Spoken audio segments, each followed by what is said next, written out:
Лани за капитални инвестиции потрошени биле неверојатни 28 милиарди денари. Според фискалната табела на Министерството за финансии во 2014 година, реализираните капитални инвестиции на историскиот врв тешки 21 милиарда денари. Само за споредба во 2005 година од буџетот одвоени биле само 10 милиарди денари, или денешните резултати покажуваат раст од 280%. Најголемиот дел завршиле во патната инфраструктура која придонесува градењеството во последните години да биде предводник на домашната економија. Со оглед на тоа дека веќе имаме огромни проекти кои што се одвиваат во Република Македонија, имаме испланирани преку милиарда евра наредни инвестиции во делот на инфраструктурата.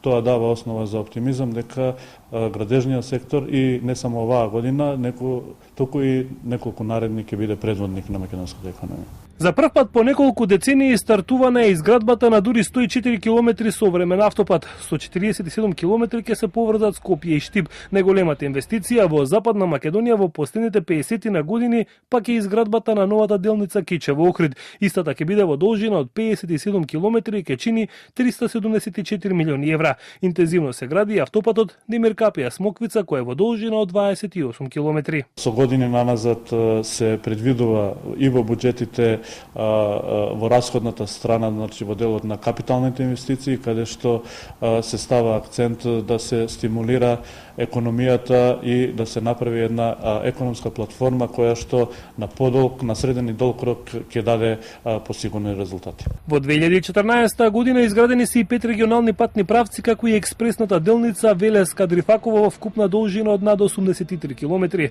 Покрај патна се гради и железничката инфраструктура. Започнати се најкрупните проекти досега со кои ќе се поврземе со Албанија и Бугарија. Од Куманово до Белјаковце се гради нова траса вредна 39 милиони евра. Со 2,5 милиони евра ќе се реконструира и железничката станица во Скопје. Лани инвестирано и во училишта, градинки, културни домови, библиотеки, водоводи, канализацијски мрежи, пречистителни станици, спортски игралишта и сали, но и во многу други капитални проекти.